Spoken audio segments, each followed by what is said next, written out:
નેતાઓને મોકલી આપો, એમના ફોટા પડી જાય પછી અમે જોઈશું. ભાઈ હું તમને લેખિત આપવા તૈયાર છું કે જો અમારે કપાસના નિકાસનો નિર્ણય આજે ને આજે થઈ જાય ને તો બધી ક્રેડિટ સોનિયાબેનને જોઈએ તો એમને આપું, મનમોહનસિંહજીને જોઈએ તો એમને આપું, સોનિયાબેનના સુપુત્રને જોઈએ તો એમને આપું, અહીંયા કોંગ્રેસના રડ્યા ખડ્યા ક્રેડિટ જોઈતી એમને આપું. જેને ક્રેડિટ જોઈતી હું આપવા તૈયાર છું. મને તમે નિકાસનો ઓર્ડર આપો. તમારા ફોટા મૂકીને ફૂલ ચડાવવા તૈયાર છું. લો આખા ગામને કહું કે અમને ફૂલ ચડાવો. લો મારે ક્રેડિટ નથી જોઈતી ભાઈ, મારે તો નિકાસનો પરવાનો જોઈએ જેથી કરીને મારો ખેડૂત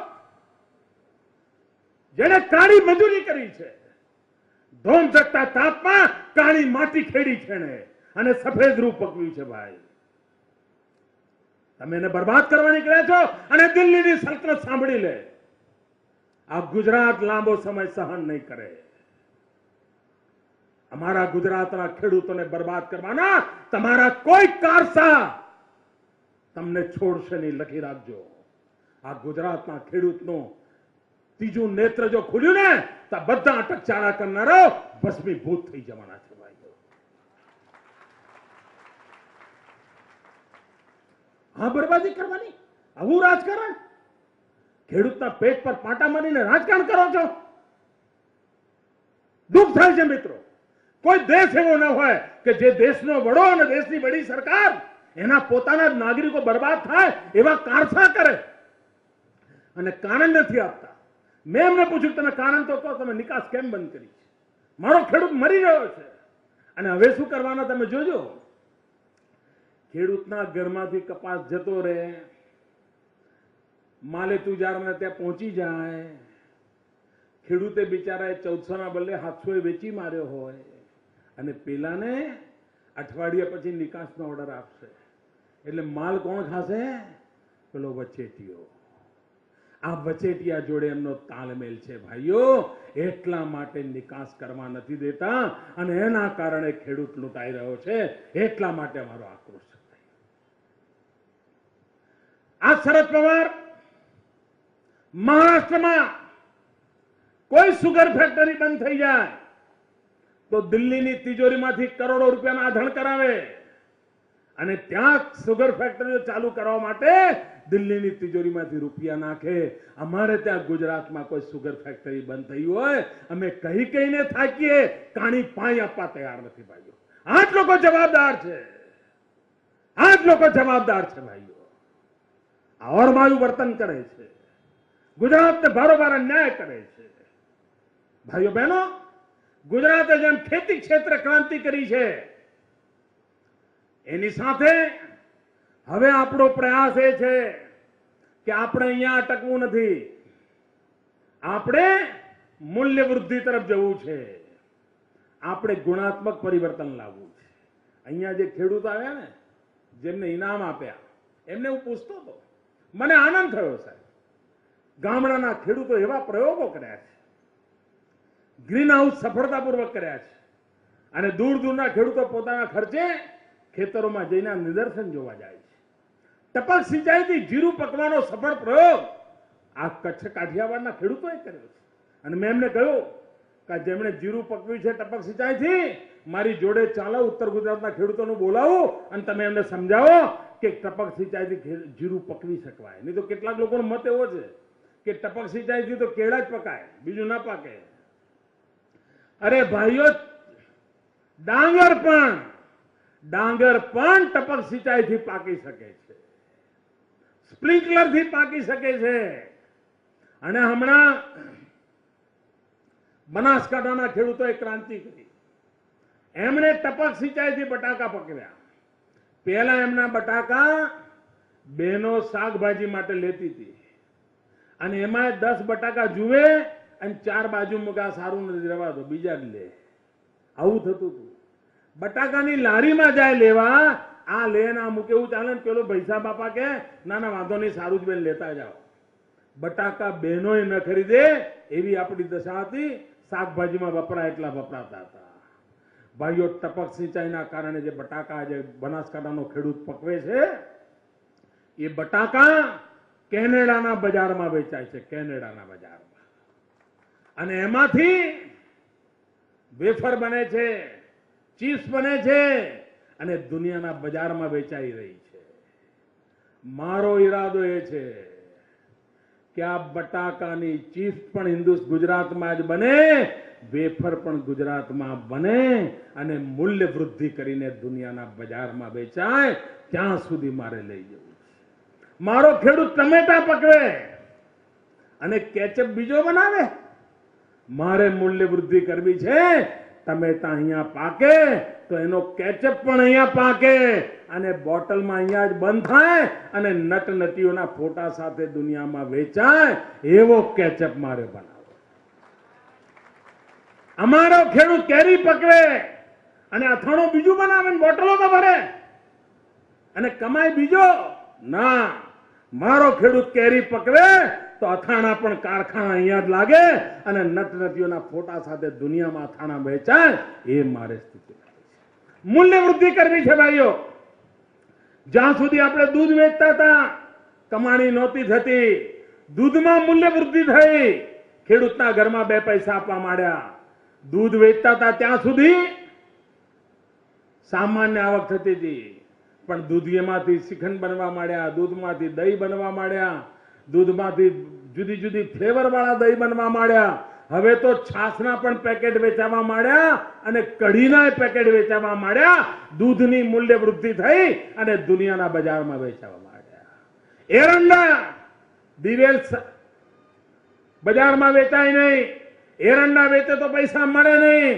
આજે દિવેલમાંથી 300 જાતની જુદી જુદી વેરાયટી બને છે ભાઈઓ, 300 જાતની. આ મૂલ્ય વૃદ્ધિ મારે કરવી છે. ગુજરાતના ખેડૂતને અહીંયા અટકાવવો નથી, આગળનું પણ સપનું મારામાં પડ્યું છે અને એટલે જ ગુજરાતના ખેડૂત ક્યારે દુખી ન થાય ત્યાં સુધી એની ચિંતા કરવી છે. એની સાથે સાથે ખેતી હવે 3 ભાગમાં કરવી છે ભાઈઓ. આજે કદાચ મારી વાત તમારા ગળે ન ઉતરતી હોય તો કોઈ દી છોકરાઓને મળવા સુરત જતા હોય ત્યારે, કોઈ દી ડાકોરજીના દર્શન કરવા જતા હોય ત્યારે આપ જરૂર સમય કાઢીને આણંદ અને ખેડા જિલ્લામાં ખેડૂતોએ જે પ્રયોગ કર્યો છે એ જોવા જજો. ત્યાં એક નવો પ્રયોગ થયો છે, સફળ પ્રયોગ થયો છે અને 10 વર્ષના અનુભવ પછી કહું છું. એમણે શું કર્યું? ખેતીના કામને 3 ભાગમાં વહેંચી દીધું. એક ભાગ જે પરંપરાગત ખેતી કરે છે, એ જે પાક પકવે છે, જેમાંથી કમાણી થાય છે તે.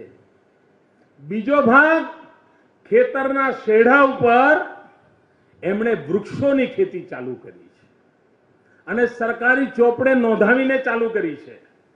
અને દીકરી જન્મે એની સાથે જ 5 ઝાડ વાવે છે અને દીકરી મોટી થાય એમ ઝાડ મોટું થાય છે અને દીકરી પરણાવવાની થાય ત્યારે સરકારની પરમિશનથી આ 5 ઝાડ વેચે છે, લાખો રૂપિયા આવે છે અને રંગે ચંગે દીકરીના હાથ પીળા થાય છે.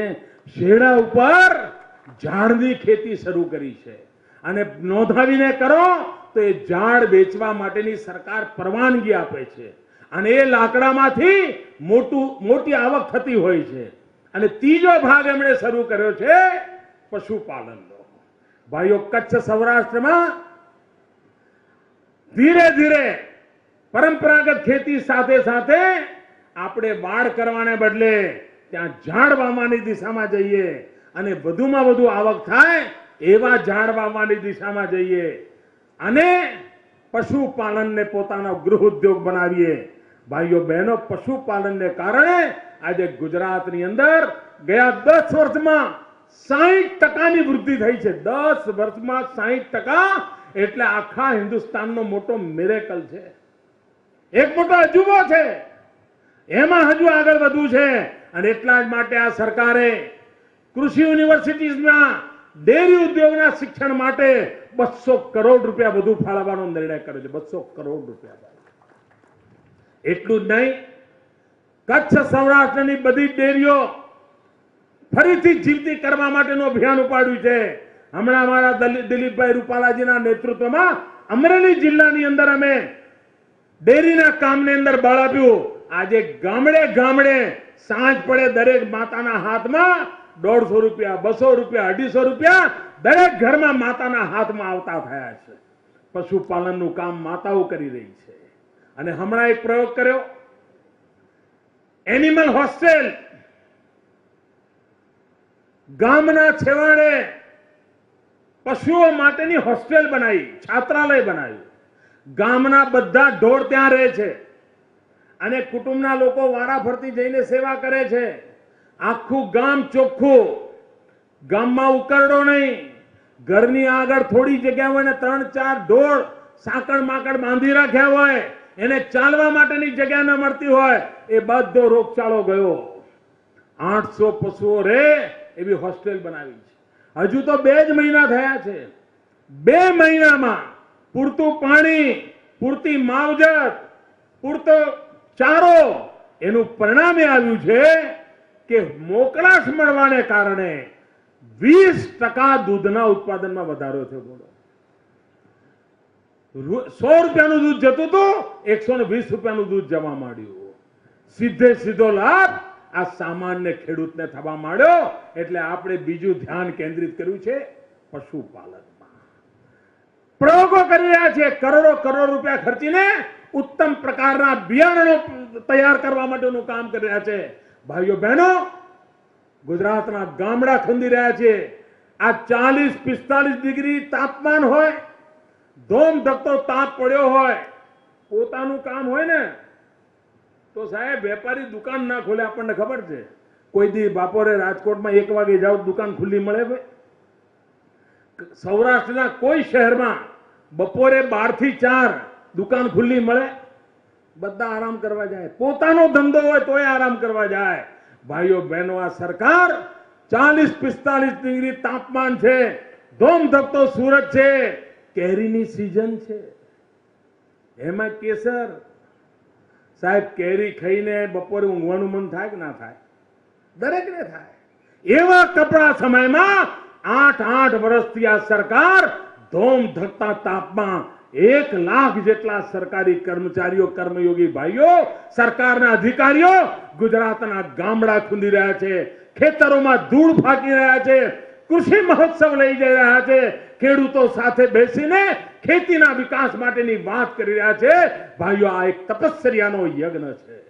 ગુજરાતનું ખેડૂત સુખી થાય, ગુજરાતનું ગામડું સમૃદ્ધ થાય, એના માટે એક યજ્ઞ આદર્યો છે, એક તપસ્યા આદરી છે. અને તપસ્યાને આ યજ્ઞમાં કેટલાક હવનમાં હાડકા નાખવા વાળા તો યુગોથી હોય જ.